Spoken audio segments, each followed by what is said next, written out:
Hello, everybody, and welcome to this week's edition of the Railsplitter Athletics Report. We are slowly closing in on the Christmas holiday. Of course, right after that, the New Year's holiday. That's the way it works, you know. Tonight, we're going to be talking for the final time in 2014 with, well, actually, no, we're going to be talking with them again next week. Josh Schertz and Crystal Evans, of course, of the Lincoln Memorial University men's and women's basketball teams. In that order today. Both teams doing quite well, actually. The Railsplitters still undefeated. The Lady Railsplitters only twice beaten and arguably could be undefeated. We've said that every week, and I still believe that with all my heart. But we've got a lot to talk about tonight. Both teams successful this past week, and, of course, both preparing for a big conference matchup on Monday evening with the Wolves of Newberry University, Newberry College, and they'll come in here into the Tex Turner Arena for a 6 and 8 o'clock tip-off. We'll talk with them about that and about last week's play as well. Lady Railsplitters also preparing for King on Wednesday. So stay with us. We've got a great show in store right here on the Railsplitter Athletics Report. We have a big problem, and we need your help. It's happening on college campuses, at bars, at parties, even in high schools. It's happening to our sisters and our daughters, our wives and our friends. It's called sexual assault, and it has to stop. We have to stop it. So listen up. If she doesn't consent, or if she can't consent, it's rape, it's assault. it's a crime. It's wrong.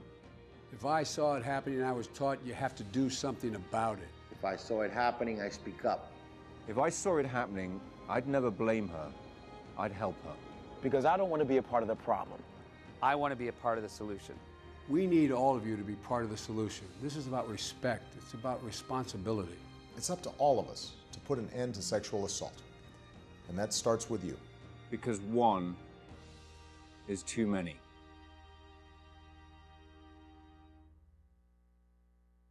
Hey everybody! Heart disease affects 1 in every 3 women in America, but you can fight back. There's no time to lose. Mothers, sisters, daughters, families, and friends, it's time to shout louder, stand stronger, and demand change. Let's go! To the Batmobile! Dang it. To the invisible jet! Dang it. Together, we can put an end to heart disease. It's time to go red for women. I could use your help. Yeah! Learn more from the American Heart Association at www.goredforwomen.org. If you love your car or truck, let us help you keep it clean at Soapy J. Soapy J's has unlimited wash plans to fit every budget. Try our $5 express wash or one of our 3 monthly wash plans. The Wheel Deal, the Soapy J, or the new Blast Wax. With our monthly wash plans, if you pay with credit card, all you do is pay for the present month and your card will be billed on the 1st of each month. Don't forget, Soapy J's has free vacuums with any wash. Soapy J's Express Car Wash, open 7 days a week. Let us help keep your car or truck clean at Soapy J. Soapy J's on the Cumberland Gap Parkway, Middlesboro. Welcome back to the Railsplitter Athletics Report. Josh Schertz and the Railsplitters, 9-0 on the year, 2 victories this week already. One's a conference win over Coker. Most recently, their victory over Virginia University at Lynchburg. That was, of course, on Wednesday night. And, Coach, it's been a pretty good week for you and your team. It has been. Certainly had nowhere to go but up after the Midwestern game, so it was good to respond. But I thought, you know, definitely when we went out and played Coker, who's a very good team, I thought our competitiveness was much better. Execution was improved, and then I thought the same thing with, you know, Virginia Lynchburg last night. I think we took our experience from the Midwestern game where, you know, we talked with our guys. You know, they kind of went in the game, I think, and tried to, you know, play that game on their terms and kind of, you know, get a pulse of the game, see how hard they had to play to be successful. You know, take the temperature, what kind of efforting to give for us to win, and it almost wound up costing us. And I thought last night, you know, I was really pleased with our guys because in a game that I thought was a similar matchup, we came out and had really good competitiveness and executed pretty high level and on both sides of the ball. So I was pleased leaving there. Obviously, you know, a lot coming down the pipe here with Newberry, and so a lot to get ready for. In reference to the Midwestern game, I mean, you know, in particular Wednesday night while we were playing Virginia University at Lynchburg, Kentucky plays Columbia. You've got a team right there that really shouldn't even be close to a team the caliber of Kentucky. I think that's the same case with Midwestern and Lincoln Memorial. What do you think it is about the play of 18 to 24-year-old young men who maybe take a game like that for granted? What causes that, really? Well, I think, you know, there's a lot of factors. Sometimes it's, you know, the one thing that's hard for people outside to understand, you know, is even the pro level, these guys are not Autobots. I mean, they don't just show up and play at psychological disposition for every game, and they're human. Some days they feel good, some days they don't. Some days shots go in, some days they don't. The great thing about competitive sports to me is it's one of the only areas in life that's completely unbiased, right? I mean, when you step out and play, it doesn't matter what you did in the past, doesn't matter, where you grew up or what religion or anything like that. It's just strictly what happens between the lines for those 2 hours. And while Columbia over a season is not going to be near what Kentucky is, it doesn't matter what Kentucky had done before, Columbia had done before, it just matters what happens those 2 hours in between the lines and, who plays better and so those things. And I think that's what makes sports, the ultimate reality deal is you never know what's going to happen. A team can be 20-0 playing a team that's 0-20, and the upset occurs, and that's how those things happen. I mean, sometimes guys have great nights, sometimes guys have bad nights, sometimes the psychological disposition is not where it needs to be, and then you have scenarios like I said where the past is the past. We'll go into Newberry, and whatever we've done is in the past, and whatever they've done is in the past, and all that's going to matter Monday night. It's not going to matter what happened last year or years past. It just matters what happens between the lines those 2 hours on Monday night. I think a lot of times you get teams that really are such an underdog that they look at it like, yeah, we're going to go in here, we're going to face the number 8 ranked team in the country on their floor. They're unbeaten so far. Let's go in here and hit them right in the mouth. I think, they have nothing to lose by coming out on any given night and laying it all on the line. They're expected to lose. Yeah, I think there's some validity to that. I mean, certainly in the sense that, and you're going to get other teams' best shot, and whether you're Kentucky or whomever, if you're a highly ranked, highly touted team, other teams are going to be up to play you. But I think that's kind of overrated. I think most teams are excited to play most games. And what we tell our guys, and our whole philosophy on this is, we can't control what the opponent does with whether they give us their best shot or whatever the case may be. We're worried about giving them our best shot. And are we competing? Are we executing? Are we doing the things that we need to do so we can play well and give that opponent our best shot? And hopefully our best shot's better than theirs. But there's some validity to that certainly you're not going to sneak up on anybody, and those things are not going to happen. You're watching footage from the LMU versus Coker game. That was, of course, last Saturday. And while the score there may be basically a 9-point game, I thought that Coker probably gave you as strong a run as anybody this year, and that includes teams like Anderson on the road. I think the game with Queens was very close on the road up to a point, and then LMU was able to pull away in the second half. But Coker's a team that's going to be tough to contend with January 1st down in Hartsville. Yeah, they're a good team. They're a really good team. They beat Queens on the at home and played Newberry, who's we talked about top 20 in the country, and lost at the buzzer by 2 points on a shot by DeMarcus Smith. They're an excellent basketball team. They're physical. They're tough. Their coach Dan Smosh does a great job. They're kind of the type. He's a great coach. His teams embody what we want all our teams to do. They're very physical, very aggressive, and they've got good talent. They really, obviously, like you said, it was a much closer game than what the final score would indicate. Even though the final score, I think, was an 8-point game or whatever it was. So they'll win a lot of games. It was good to get one against them. We obviously got to go back down there to Hartsville here in a couple months, and certainly as we went down there last year, that's a very difficult place to play. Well, our cameras absolutely loved Coach Schmatzer, and we didn't get to check out any of that here on the show, but he is a very animated coach, to say the least. Coach, let's talk briefly about the win on Wednesday over Virginia University at Lynchburg. I know that when we talked to you in the pregame, you felt like this would be a game that we could use to somewhat prepare for Newberry as they try to dribble drive a lot. Dave Davis, of course, has much better personnel, better athletes. I think he's got more of them, more firepower. But at the very least, you have an opportunity to run against some guys who you don't see every day and will somewhat run the same thing that Newberry does. Yeah, it was stylistically it was very, very similar. The concepts, what you got to do defensively to guard Lynchburg, what you got to do conceptually to guard Newberry are exactly the same. The difference, obviously, as you said, is in the personnel. But you have to sit down in a stance, stay between your man and the basket, keep the ball in the paint. On the defensive side of the ball, you need to, from your rotations, your help, all the little things that go into executing defensively at a high level. And I thought really our guys did last night. We held them to 24% shooting. I didn't think we got beat very often. I mean, when you're talking about them putting their shoulders down and going probably 100+ times. I thought we did a really nice job of staying between our men in the basket. They make a three here on a step back, but that's a tough shot, and you know, we were able to hold them down, like I said, at 24% shooting and 38 points, which was nice. They'd scored, you know, 50s and 60s against a lot of the Division I teams they'd played. So I thought defensively we executed pretty high level, did a good job of staying between our man in the basket and making them take contested shots. Coach, is it hard for you to keep your team motivated to play a team that's, say, 1-10 in the case of Virginia University Lynchburg coming in, when you've got such a grind on the average week with teams like Coker and now coming up Newberry?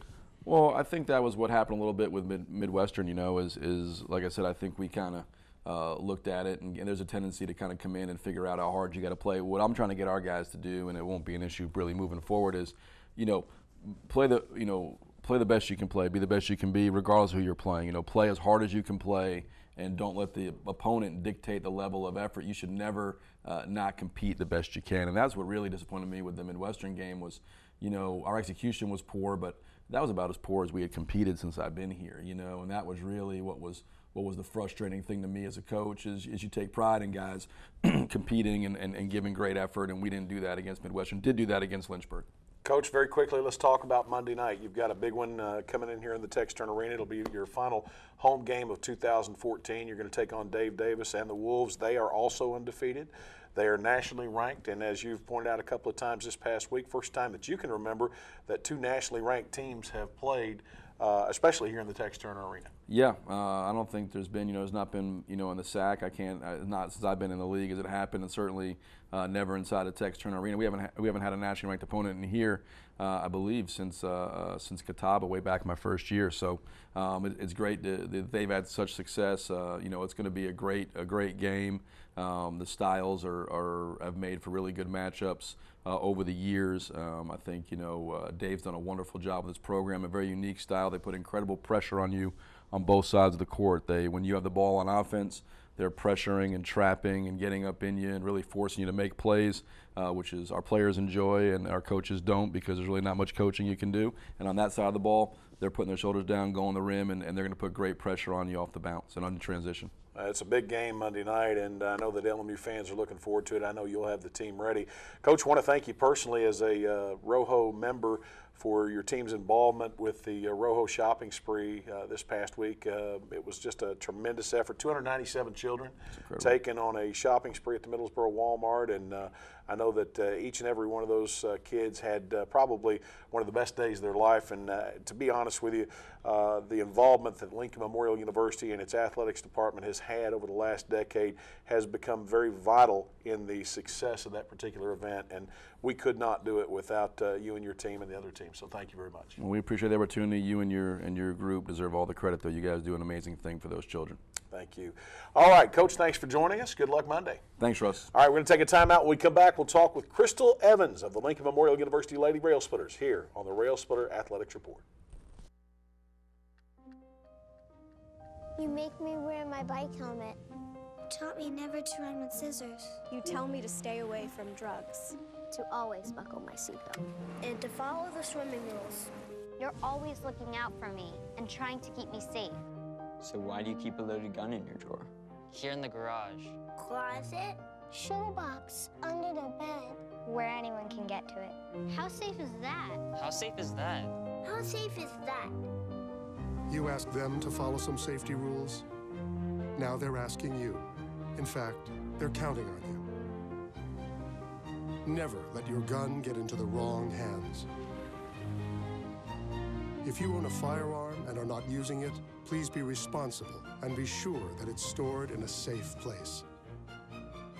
Remember, always lock it up. For more information on firearm storage safety, visit ncpc.org. You can be a hero by being prepared for an emergency. First, make a plan. Call a family meeting to plan for things like how to connect with loved ones after an emergency. There. Or your escape route. I am not fast. Build a kit. When disaster strikes, it's important to have enough supplies to last 3 days. And don't forget the batteries. Low battery. Number 3, know the facts. From blackouts to floods, no matter the emergency, the more you know about it, the better you can deal with it. You're gonna need some upgrades. Number 4, get involved. Lend a hand in your community to help others know their role in an emergency. You guys, do you feel this? We're gonna be heroes! You can be a hero by being prepared. Yes! Visit ready.gov/kids for more preparedness tips. Welcome back to the Railsplitter Athletics Report. We're joined now by Crystal Evans, head coach of the Lady Railsplitters, and they too have been on a tear throughout their 2014-15 schedule. As we quickly close in on the end of the first half of the schedule, the turn as I like to call it. And of course, LMU with 3 games remaining before the holiday break. That of course will start with Newberry on Monday night, a 6 o'clock tip-off. Wednesday night they'll take on the Tornado of King out of Bristol, Tennessee, before traveling up to Indianapolis, Indiana, and taking on the Greyhounds of the University of Indianapolis. Coach, welcome. Thank you, thank you. Been a good week of basketball for you as well. It has, it has. Right now we've got a little bit of downtime because the girls are taking their finals, and so we've had a week break, and obviously that's something that we're trying to make sure that the girls maintain their focus coming up for Newberry, because that's definitely going to be a big conference game for us on Monday night. So hopefully they're not too fried from their finals, and they can come back and do well on Monday night. Well, let's talk about final exams. You've played on the collegiate level. That's got to be hard for a student athlete to be right in the midst of a season and have to not only juggle practice, but to juggle games. You've got the few classes that you have before you go into the final exams, and then the final exams. And somewhere in the middle of that, you and your team, just like Josh Schertz and his team, found time to go out and do a little community service earlier this week. We did. Actually, that was a blessing, because when you're sitting there and you're cramming for your exams, you're not getting much sleep, you're probably not eating the best, and so like I said, the focus just isn't there, especially in practice. So anytime you can kind of step away from basketball and step away from academics and be able to just do something nice for some children in the community, it was just such a blessing. I mean, the girls, they were so touched. It's funny, we actually were going in there with the mindset that we were helping these kids, and we left probably touched more than those kids did. I know that I was all over the place on that day when we had the shopping spree, but I saw you, and you were unlike a lot of coaches. A lot of coaches will go over and kind of chaperone their team, make sure their team gets into the mix, but you actually took part in the shopping spree. Well, I've got 3 little girls, and I saw this little girl, and she was just so sweet, and I wanted to help her. And 2, I thought, well, I know how to do the sizes for a little girl, so I definitely could jump right in there and be of some use, and I enjoyed it. I mean, she was the sweetest little girl ever, and she was able to leave with just a ton of good, nice clothes, nice toys, and I mean, she just lit up the entire time. I just enjoyed it. I really did. It's tough, folks, to go over there when you are a participant in the shopping spree and go in with these children and not allow it to kind of grab hold of your heart. And I think that Coach Evans would probably agree with that statement. Oh, most definitely. It'd be hard to leave without getting emotional. We have a lot of photographs from the event and, of course, video footage. Unfortunately, we can't show most of that because of legal reasons in terms of showing the image of a minor on video and, of course, on photograph. But tremendous event, 297 children in that particular event, each of which was allotted $150, so $110 for clothes, $40 for toys. It was all tax-free. Above and beyond that, a couple of the local area businesses put shoes on each one of those children as well after the fact. They were also taking to see Santa Claus and, of course, giving a snack in the back of the building. Coach, let's say it was a great event, and again, I want to thank you, as I did Coach Schertz. Your team was tremendous. Stephanie Smith and of course, Brittany Guy. I think they recycled a couple or 3 times in there, so they did. We really appreciate that. I didn't know if they were going to make it to practice. I'll just be honest with you. They don't want to leave when they get there, folks. Let's go back to, of course, Saturday night. You took on Coker here at home, and Coker was a team that I really knew very little about coming in, but boy, I tell you, your team really hit the floor focused, and they took care of business. Well, actually, I was excited about how my team came out and played. Coker, like we mentioned before, they shoot a lot of threes, and it was very important for us to defend that 3-point line, and I thought the guards did an excellent job doing that. They actually got out and denied, and And, you know, and again, we were focused on the boards, you know, trying to win the boards each and every time out on the floor. You know, that's definitely been our main priority. And the girls did it, and they just really stepped up. It was a big win. You know, the focus always has to go up a notch, especially when it's conference time, and they did a good job, and I couldn't be more pleased. Now, our first option is to pound it down inside to players like Stephanie Smith, Megan Pittman. There you see, I think that's Shay. Well, no, that's Beasley in there right now, I think. Oh, you're right. Lakeisha Beasley. You know, but I thought that your guards played particularly well, especially defending out on the perimeter. But I like the fact, I think you started Ross Mathis. You had, I'm not sure who's running the point right now. It's hard for me to see that far, to be honest with you. Kara Rawls in the lineup. I like the different looks you get with them at point guard. You get two totally different styles of running the offense, and then you've got Brittany Guy that comes in and even provides a different look. Well, I'm very pleased with our depth. That's something that we, you know, have we have a tremendous amount of depth on this team, and there are different looks. Ross is very controlled. She's going to be very a floor leader type of point guard, and you know, she's just going to run the team. She's going to get her team good shots, and she does an excellent job. And then you got Kiera, who's kind of like a spark plug, and she's going to come in and she's really going to push the ball and make some things happen and try to get in transition a little bit more. And then you got Brittany, who can, you know, she can get to the rim and she can knock down the three-pointer, and she's a little bit more of a scoring threat as far as the point guard goes. And you know, just to be able to have that three different looks at that position is just amazing. And they all work really hard. That's one thing that I do like. The effort level never goes down when you sub.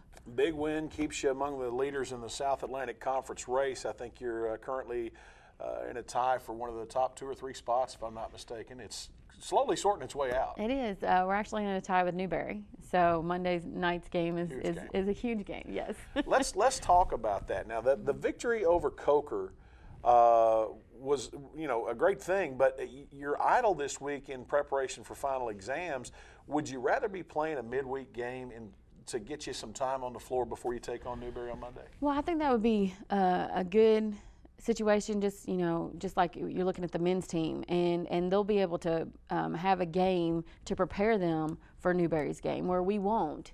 And yeah, we do have this downtime, and so obviously maintaining our focus and maintaining just the intensity level and practice is huge. It's crucial this week.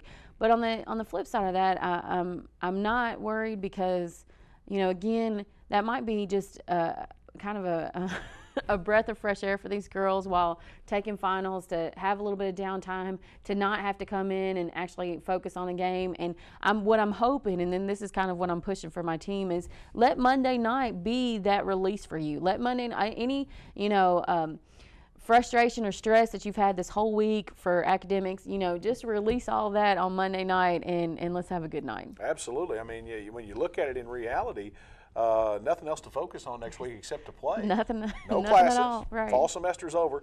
So with that in mind, it's kind of a role reversal next week for your team as it is for this week for the Railsplitters. They had a midweek game against Virginia University at Lynchburg. Next week, it's you with King here at home in a solo matchup. So you also have you have 3 games before the upcoming holiday break, and it's got to be important for you, I would think, for your team to finish strong here in the first half of the schedule. Oh, it's very important.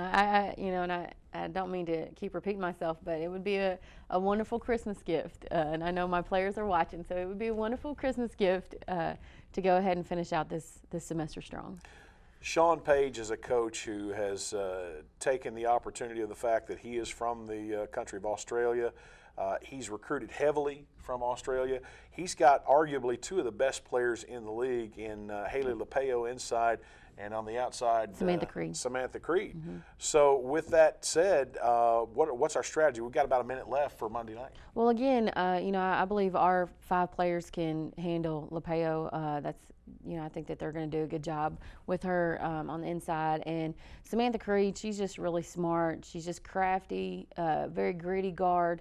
And, you know, we're going to have a challenge, but it's a challenge that I think my guards are up to.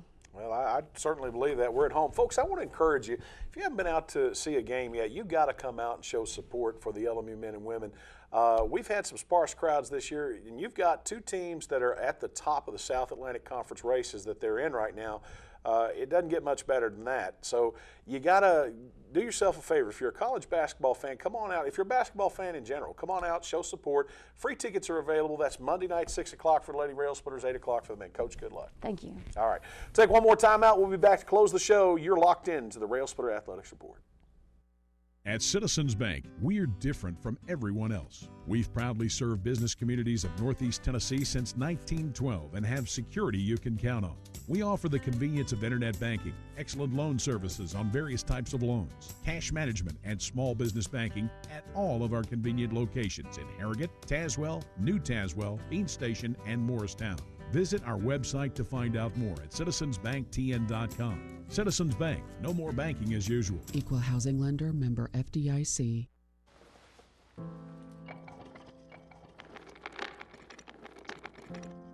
Maybe he's really focused. Hey, Michael. Michael. Maybe he likes spinning the wheels. Maybe he just loves trucks. Maybe he's just being a boy.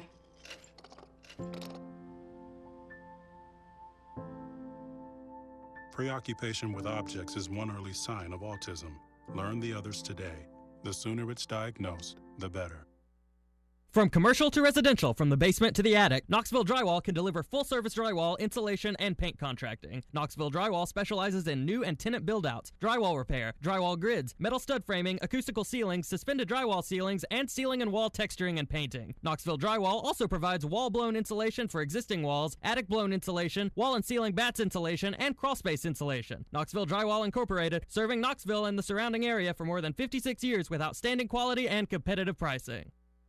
Whether institutional case good or architectural woodwork, Nolan Products Incorporated of Knoxville has been serving East Tennessee, Southwest Virginia, and Southeast Kentucky since 1958. From concept to finish, Nolan Products custom builds to the highest quality standards to meet your facility specifications while using only the finest materials available. Nolan Products has been serving and meeting the needs and requirements of general contractors and architects in East Tennessee and surrounding area for more than 55 years. Nolan Products Incorporated, 912 Forsyth Street Northeast, Knoxville.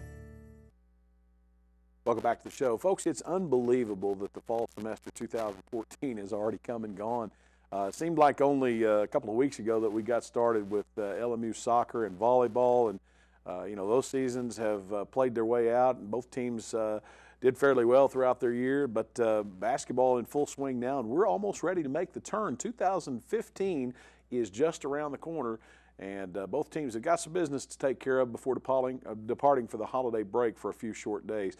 Of course, Monday night's games, again, in the Tex Turner Arena, and I've already encouraged you to come on out. We'd love to see you in attendance. We like having our viewers on the LMU Sports Network, but we like you having your rear end in the seat out there in the Tex Turner to come in and support our team. So do come on out. If you still like to listen to the game, you can bring some headphones along and a radio and check out 91.3 FM WLMU. That's our sister station, and they'll have the broadcast on those nights.